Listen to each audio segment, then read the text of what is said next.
देखो ध्यान से यहाँ पर सबसे पहले समझो, यहाँ पर टेंडर मतलब क्या होता है। टेंडर मतलब होता है, इसका हिंदी बता दे। हिंदी का अगर हम लोग हिंदी भी जान जाएंगे तो भी इसका मीनिंग नहीं समझ पाएंगे। ठीक है, देखो टेंडर का मतलब होता है निविदा। ठीक है, लेसन नंबर 9 है।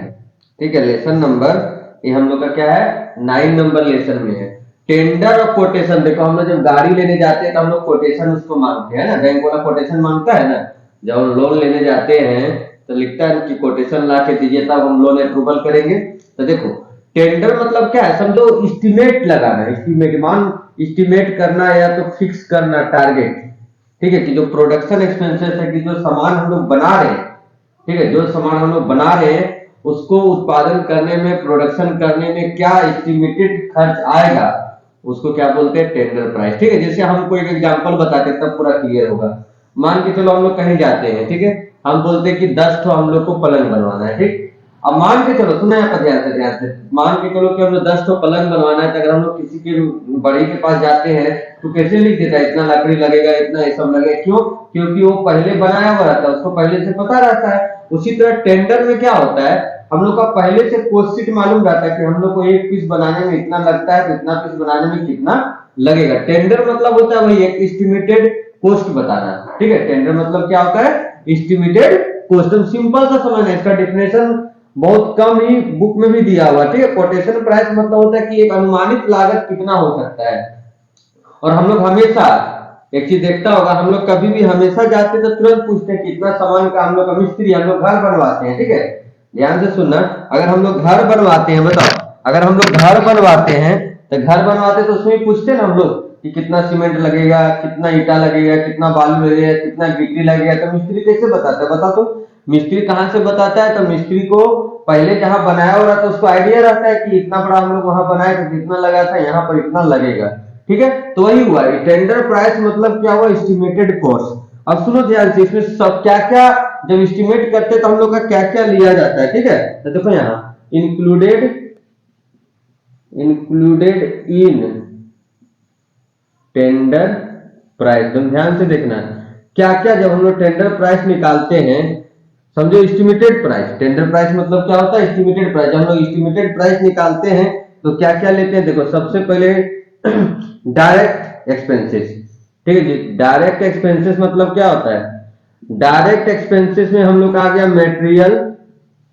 ठीक है, हम लोग का क्या क्या आ गया, मटेरियल और डायरेक्ट लेबर, डायरेक्ट लेबर और डायरेक्ट एक्सपेंसेस। ठीक है, मतलब डायरेक्ट एक्सपेंसेस में डायरेक्ट कॉस्ट लिख दो इसमें सबसे अच्छा, प्राइम कॉस्ट, डायरेक्ट कॉस्ट लेना है। डायरेक्ट कॉस्ट में हम लोग का क्या क्या आएगा, मटेरियल, डायरेक्ट लेबर और डायरेक्ट एक्सपेंसेस। ये तीनों सबसे पहले हम लोग जब कोई भी टेंडर कोई चीज का निकालेंगे, हम लोग एस्टिमेटेड प्राइस निकालेंगे, सबसे पहले देखेंगे कितना मटेरियल लगा है, कितना लेबर लगेगा और कितना एक्सपेंसेस लगेगा। ठीक है, सबसे पहले हम लोग ये देखेंगे। सेकंड हम लोग देखेंगे कि फैक्ट्री में कितना खर्चा होगा। ठीक है, थर्ड हम लोग देखेंगे कि ऑफिस में लोग का कितना खर्चा होगा। ठीक है, ऑफिस ओवरहेड जो बोलते हैं। ठीक है, उसके बाद हम लोग देखेंगे बेचने, सेलिंग एक्सपेंसेस हम लोग का कितना होगा, जिसको बोलते हैं सेलिंग ओवरहेड। ठीक है, और लास्ट में हम लोग अपना क्या जोड़ेंगे, प्रॉफिट। तो तुम लोग सुनता होगा, बार बार सुनता होगा ये टॉपिक कि टेंडर भराना। टेंडर भराना मतलब मान के चलो को पुल बनना है। ठीक है, तो सब ठेकेदार क्या करता है, मान के चलो पुल बनना है, उसमें टेंडर मांगा गया कि सबसे अच्छा कौन बना के देगा। अब देखो टेंडर में ये चीज नहीं देखा जाता कि सबसे कम में कौन बनाएगा। मान लो कम बनाया और घटिया सामान यूज किया, तब चीप एंड बेस्ट। ठीक है, तो वही देखता है, सब ठेकेदार का अपना बनाने का अलग अलग मेथड होता है। तो सब अपना एस्टिमेटेड कॉस्ट बना के देता है कि मटेरियल इतना लगेगा, लेबर इतना लगेगा, मेरा फैक्ट्री में इतना लगेगा, मेरा ऑफिस में इतना लगेगा, सेलिंग ओवरहेड इतना लगेगा, प्रॉफिट इतना लगेगा। तो सब फिर जोड़ के फिर एक एस्टिमेटेड बताता है कि हम लोग आपको इतना में बना के देंगे। तो सबसे पहले हम लोग जब भी टेंडर शीट निकालेंगे, टेंडर प्राइस निकालेंगे, तो सबसे पहले हम लोग क्या क्या खोजेंगे, समझो यहाँ स्टेप वन। ठीक है, देखो सबसे स्टेप वन में देखेंगे हम लोग क्या, आउटपुट कितना था। देखो ध्यान से यहाँ आउटपुट।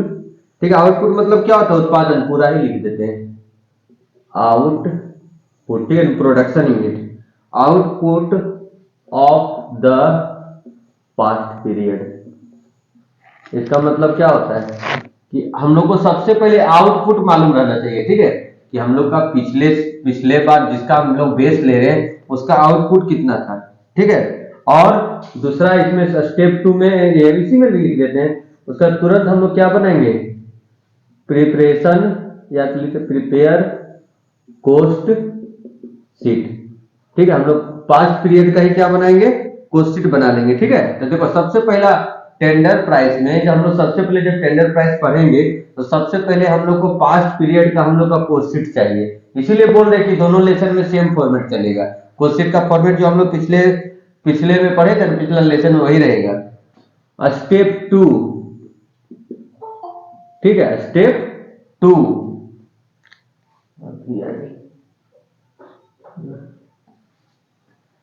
ठीक है। देखो स्टेप 2 में हम लोग सबसे पहले उसके बाद निकालेंगे हम लोग परसेंटेज, ठीक है। परसेंटेज क्या निकालेंगे, परसेंटेज ऑफ ओवरहेड। तो ध्यान दो, अगर परसेंटेज बेसिस पे बनाएंगे हम लोग तो सबसे पहले ओवरहेड निकालेंगे, किससे किसके साथ क्या निकालेंगे, तो देखो ध्यान से यहाँ पर सबसे पहले फैक्ट्री ओवरहेड कैसे निकालेंगे, फैक्ट्री ओवरहेड का परसेंटेज कैसे निकालेंगे, ठीक है। सबसे पहले percentage of factory overhead, calculation of percentage of overhead, calculation of percentage, ठीक है।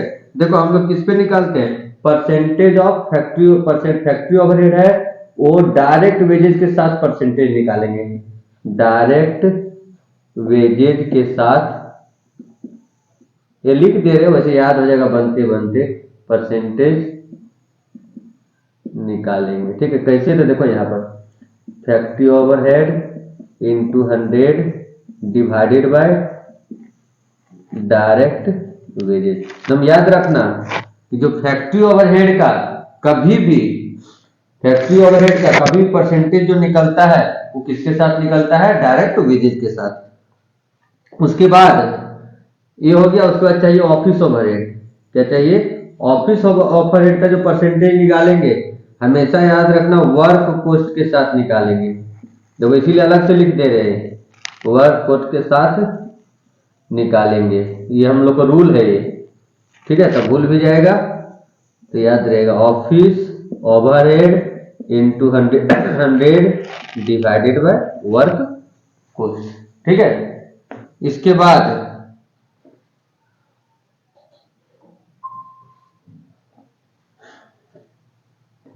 सुनो ध्यान से, इसके बाद हम लोग ये 2 हो गया, उसके बाद सेलिंग ओवरहेड भी इसी पर निकालना, याद रखना सेलिंग ओवरहेड भी इसी तरह निकलेगा वर्क कॉस्ट के साथ ही, selling overhead into 100 divided by work cost. सुन लो एक बार और समझो कि क्या परसेंटेज निकाल रहे हो, इसे बनेगा तो और क्लियर हो जाएगा। ये हम लोग परसेंटेज निकाल रहे, जो पिछला साल जो कॉस्ट शीट बनाए रहेंगे ना उसमें देखेंगे कि जो फैक्ट्री ओवरहेड है वो डायरेक्ट वेजेज का कितना परसेंट है, ऑफिस ओवरहेड है वर्क कॉस्ट का कितना परसेंट है, सेलिंग ओवरहेड है वर्क कॉस्ट का कितना परसेंट है। तो जब हम लोग टेंडर बनाएंगे, जब टेंडर वाला क्वेश्चन बनाएंगे तो उसमें मेटेरियल और वेजेज हम लोग का दिया हुआ रहेगा, याद रखना मेटेरियल और वेजेज दिया हुआ रहेगा, या तो कुछ ना कुछ उसमें मेटेरियल वेजेज दिया हुआ ही रहेगा। तो हम लोग अगर परसेंटेज बेसिक से निकालेंगे तो हम लोग का फैक्ट्री और पिछला बार कितना परसेंट था उस हिसाब से फैक्ट्री ओवरहेड निकाल लेंगे, पिछला साल कितना परसेंटेज था वर्क कॉस्ट का ऑफिस ओवरहेड, वही हिसाब से ऑफिस ओवरहेड निकाल लेंगे, पिछला साल का कितना परसेंट था वर्क कॉस्ट का सेलिंग ओवरहेड निकाल लेंगे, और प्रॉफिट भी पिछले साल का परसेंटेज लेना है, क्या लेना है, सब क्वेश्चन में ना अच्छा से लिखा रहेगा। लेकिन आज हम लोग फॉर्मेट पढ़ रहे हैं इसलिए बकाना नहीं है, ये सब पहले एक जगह नोट्स कर लो, उसका जब हम लोग बनाना स्टार्ट करेंगे तो पूरा का पूरा ये जो नोट्स दिख रहा है बोर्ड पर ये पूरा का पूरा क्लियर हो जाएगा क्या क्या लिखे हैं। लेकिन अभी नोट्स है तो पहले एक जगह पहले इसको अच्छा से लिख लो, क्योंकि परसेंटेज बेसिस पर अभी हम लोग का टेंडर निकलता है और पर यूनिट पर भी निकलता है, दोनों तरीका से निकलता है। तो अगर पर यूनिट से भी पर यूनिट दिया रहेगा तो आउटपुट दिया हो रहा है कितना पीस का उत्पादन पिछला साल हुआ था, इस साल कितना का करना है, ठीक है। और कभी कभी क्वेश्चन में क्या रहता है, सिर्फ डायरेक्ट वेजेज और डायरेक्ट मटेरियल दे देता है टेंडर का, बाकी सब हम लोग को खुद निकालना पड़ता है। तो ऐसा कंडीशन में लोग परसेंटेज बेसिक लगाते हैं। स्टेप 3, देखो स्टेप 3 में सबसे पहले परसेंटेज ऑफ प्रॉफिट निकालेंगे, और जिसपे तुमको निकालना है दोनों से आंसर सेम आएगा, लेकिन हम लोग का यहाँ थोड़ा सा कॉमन दिमाग क्या लगाना है कि देखेंगे किस पे ज्यादा सुटेबल आ रहा है। अगर ऑन कॉस्ट पर आ रहा है, ठीक है, अगर ऑन कॉस्ट पे आ रहा है तो लिखेंगे profit into 100 divided by cost, question में देख लेंगे, नहीं हमको लग रहा है क्या सेल पर ज्यादा अच्छा निकल रहा है राउंड फिगर में, ठीक है, तो ऑन सेल्स पे निकालेंगे, ठीक है, ऑन सेल और ऑन सेल्स पे अगर निकालेंगे तो प्रॉफिट, एक क्वेश्चन में हम लोग का जो प्रॉफिट आया हुआ है उसके बारे में बात कर रहे हैं। तो हम लोग परसेंट देखो तो किसका किसका हम लोग को, जब भी हम लोग टेंडर शीट बनाना स्टार्ट करेंगे तो हम लोग को डायरेक्ट मटेरियल, देखो ध्यान से, यहाँ हो सकता है डायरेक्ट मटेरियल और लेबर हम लोग का दिया हुआ रहेगा, ठीक है, टेंडर में। उसके बाद हम लोग को फैक्ट्री ओवरहेड का परसेंटेज क्वेश्चन में निकाल लेंगे, ऑफिस ओवरहेड का परसेंटेज निकाल लेंगे, सेलिंग ओवरहेड का अगर दिया हुआ रहेगा तो परसेंटेज निकाल लेंगे, और प्रॉफिट का परसेंटेज निकाल लेंगे। और ये दोनों हो सकता है परसेंटेज बेस वाला में दोनों दिया हुआ रहेगा, तो हम लोग फिर क्या करेंगे, जितना जितना क्वेश्चन में जितना परसेंटेज था उसी हिसाब से परसेंटेज निकाल के टेंडर शीट बनाएंगे। अब स्टेप 4 प्रिपरेशन ऑफ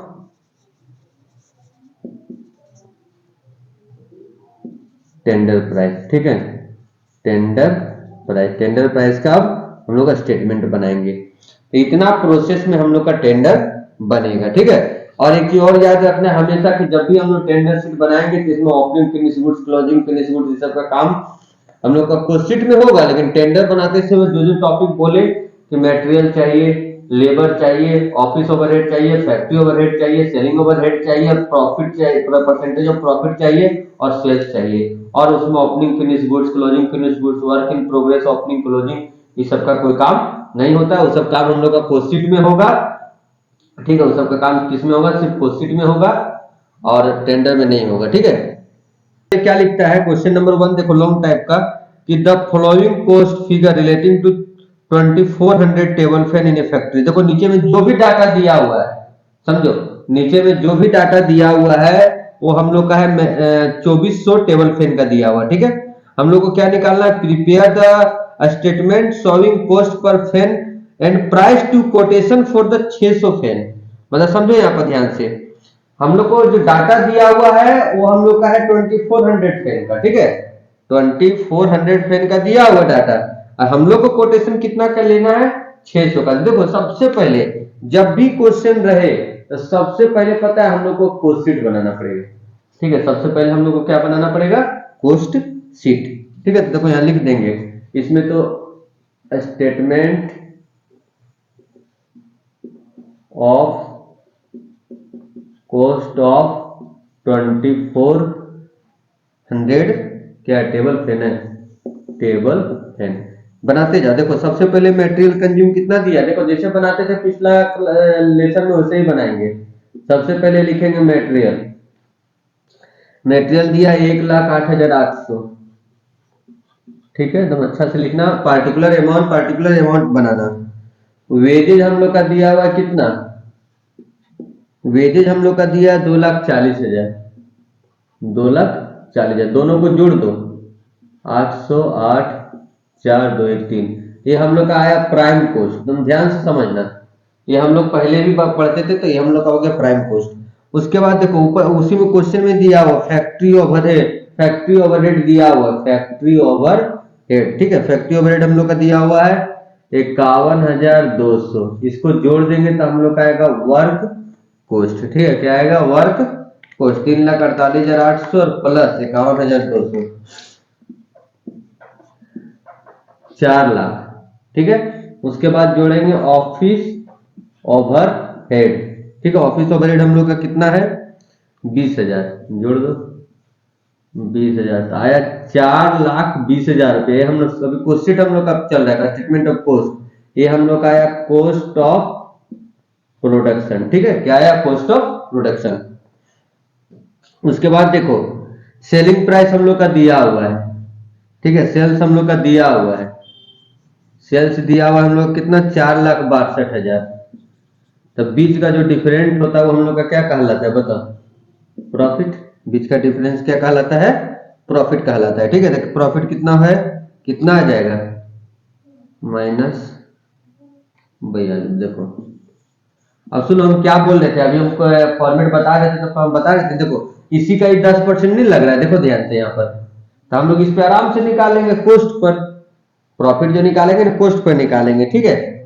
किस पे निकालेंगे, कोस्ट पर। देखो यहाँ पर सब पर यूनिट भी निकाल सकता है इसमें, ठीक है, हम लोग पर यूनिट से भी निकाल सकते हैं या डायरेक्ट नीचे में भी निकाल सकते हैं। देखो इसमें दो टॉपिक निकाल दो, ठीक है। हम लोग क्या क्या निकाल लेंगे, एक निकाल लेंगे कोस्ट पर टेबल फैन। देखो यहाँ पर 4,20,000 रुपया हम लोग का लगा, समझो यहाँ पर कितना लगा, 4,20,000 रुपया लगा। कितना टेबल फैन का, 2400 टेबल फैन का। कोई चेंज तो है नहीं इस क्वेश्चन में, बाद में तो कॉस्ट वही रहेगा, 4,20,000 डिवाइडेड बाय 2400, तो 175 रुपये एक टेबल फैन का पड़ रहा है।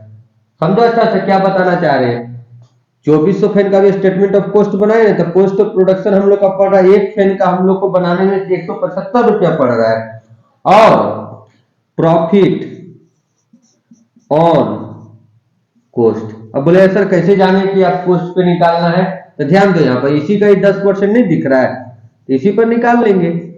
42,000 इंटू 100 डिवाइडेड बाय 4,20,000। मतलब बोलने का मतलब क्या है कि हम लोग जो टेबल फैन बनाए 2400, उसका एक टेबल फैन का हम लोग को 175 रुपया पड़ रहा है, और जितना कॉस्ट पड़ता है, ध्यान दो, जितना कॉस्ट पड़ता है उसका हम लोग 10% क्या लेते हैं, प्रॉफिट लेते हैं। अब ध्यान लगाओ, तुरंत हम लोग को समझ में आ जाएगा। क्या समझ में आ जाएगा कि अब हम लोग का 600 फैन का कोटेशन लेना है।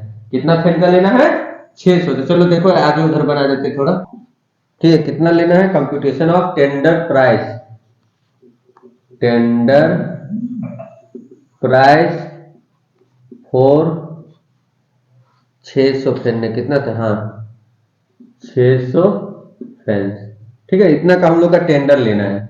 अब समझो यहाँ पर हम लोग का आईना की तरह क्वेश्चन साफ है, यहाँ पार्टिकुलर यहाँ अमाउंट दे देना।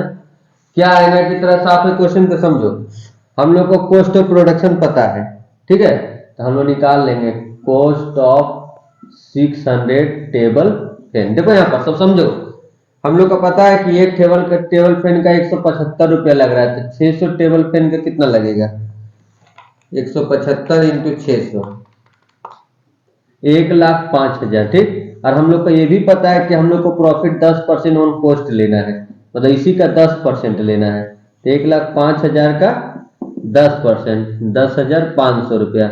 इसका मतलब हम लोग कितना का कोटेशन डालेंगे कि आपको हम फैन कितना में बना के देंगे, 1,15,500 में, 1,15,500 रुपया में आपको 600 फैन बना के दे देंगे। फिर से दोबारा समझो ऐसा क्वेश्चन, इस सब जब हम लोग का पूरा क्वेश्चन क्या था कि 2400 टेबल फैन का हम लोग का डाटा दिया हुआ था, ठीक है। हम लोग का पता ही तुम लोग को पिछला लेसन में बताए हैं कि मटेरियल और वेजेस दोनों जोड़ देंगे तो प्राइम कॉस्ट आता है, ठीक है। दोनों अगर हम लोग जोड़ देंगे तो क्या आता है प्राइम कॉस्ट आता है। और प्राइम कॉस्ट में अगर फैक्ट्री ओवरहेड जोड़ देते हैं तो हम लोग का वर्क कॉस्ट आता है, और वर्क कॉस्ट में अगर हम लोग ऑफिस ओवरहेड जोड़ देते हैं तो हम लोग का क्या आता है, कॉस्ट ऑफ प्रोडक्शन। अब कॉस्ट ऑफ प्रोडक्शन हम लोग का यहाँ तक आया, और सेल्स हम लोग का क्वेश्चन में दिया हुआ था, ठीक है, सेल्स हम लोग का क्वेश्चन में दिया हुआ था। तो बीच का जो डिफरेंट होता है उसको हम लोग क्या बोलते हैं, प्रॉफिट। और रुक जा थोड़ा सा इसको मिटा देते हैं, बीच का डिफरेंस को क्या बोलते हैं, प्रॉफिट बोलते हैं। अब हम लोग जब निकल गया तो हम लोग का देख लिए कि एक फैन का कितना पड़ रहा है, 4,20,000 रुपया पड़ रहा है 2400 फैन का, तो एक फैन का कितना पड़ेगा, 175 रुपया। कितना कितना परसेंट प्रॉफिट ले रहे हैं तो निकाल के देख लिया, ऑन कॉस्ट प्रॉफिट इंटू 100, जो फॉर्मूला लिखा है कि प्रॉफिट इंटू 100 बाय सेल्स, ठीक है। कॉस्ट प्राइस निकल गया 10% की, हम लोग जितना भी कॉस्ट ऑफ प्रोडक्शन होता है उसका 10% हम लोग क्या लेते हैं, प्रॉफिट लेते हैं, ठीक है। अब हम लोग को निकालना है 600 फैन का, तो हम लोग को पता है कि एक फैन का 175 रुपया है, तो 1,05,000 रुपया हम लोग का कॉस्ट लगेगा। और हम लोग को यहाँ पता है कि हम लोग जितना कॉस्ट आता है उसका 10% प्रॉफिट लगता है, जितना कॉस्ट आया उसका 10% प्रॉफिट लिए। मतलब हम लोग जो किसी को अगर दाम बताएंगे तो बोलेंगे कि तुमको 1,15,500 में 600 टेबल फैन बना के हम तुमको देंगे कोटेशन। तो कोटेशन यही चीज होता है, हम लोग गाड़ी सब भी लेने जाते हैं, ध्यान देना, हम जब गाड़ी सब भी लेने जाते हैं देखता है तुरंत तो कैसे जोड़ने लगता है कि कॉस्ट इतना लगेगा, इंश्योरेंस का इतना लगेगा, ड्राइविंग लाइसेंस, रोड टैक्स इतना लगेगा, तो कोटेशन बना के देता है ना। उसी तरह से इस कोटेशन हुआ कि हम लोग का डाटा हम लोग के पास पहले से था, हम लोग को पता है। तुम लोग कहीं भी देखो, कोई भी हम पहले भी बताए कि जब भी कोई हम लोग राजमिस्त्री हो तो हम लोग घर बनाने के लिए पूछते हैं कि अगर 2 डिसमिल में हम लोग इतना रूम इतना हॉल सब बनाएंगे कितना लगेगा, तो किस आधार पे बताता है बताओ, वो किस आधार पे बताता है? वो भी तो यही आधार बताता है। उसको भी तो पहले से जहाँ घर बना के रखा है वहां बनाया था, उसको पता था कि हम लोग वहां घर बनाए थे तो इतना इतना लगा था, यहाँ पर भी इतना इतना लगेगा। तो एक अनुमानित कॉस्ट तुमको क्या करता है, बता देता है। उसको भी पता है कि एक एक स्क्वायर फीट बनाने में हमको 1,000 रुपया लग रहा है, तो देख लिया तुमको, तुम्हारे पास 2400 स्क्वायर फीट है, 2400 इंटू 1,000 गुना कर देगा। जिस तरह हम यहाँ 175 से मल्टीप्लाई किए